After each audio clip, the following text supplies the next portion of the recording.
name's Carol, and about 4 years ago now I had really severe back pain, which when I went to the doctor I found out that everyone thought was a slip disc, and then it turned out I actually had a tumour on my spine which was pressing on the spinal column. So by the time it was taken away, I had muscle damage because of the operation, obviously, and even more muscle damage because when they took the tumour out they had to put metal in down the spine because the vertebrae were so badly damaged. And I also had a lot of nerve damage because the tumour was pressing on the nerves that affected my left arm and my left leg. And just before the operation it was starting to affect my right side as well. The result of all of that is that I have had quite severe pain in my neck and my upper back. My left arm is okay, but I can't write properly, which is a bit of a pain because I'm predominantly left-handed. And my left leg occasionally doesn't like things very much. It gets quite weak. On the whole, I'm getting better. The one thing I would say is that when you have something quite major, I was going to say catastrophic, to some people it could be catastrophic. If it's something quite major like this, you have to just accept that it has happened and then look at how you're going to get past it, which is what I haven't done.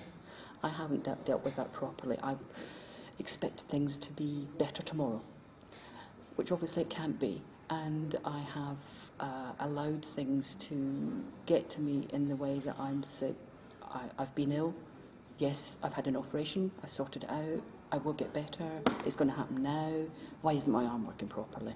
And so I allow myself to get upset, get depressed, and get highly emotional about everything, which is not the best way of dealing with it, except that you've had an illness. Things are going to take a while to get better, but look forward to them being better, accept they will get better, and do what you can to make them better. When I first got ill, I was doing software training, which means I was driving all around the country, driving for hours and hours up to Scotland, over to the West Country and so forth.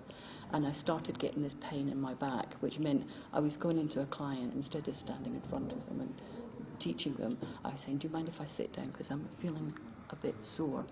And within 2 months I found out I had this fast-growing tumour which was pressing on my spinal column.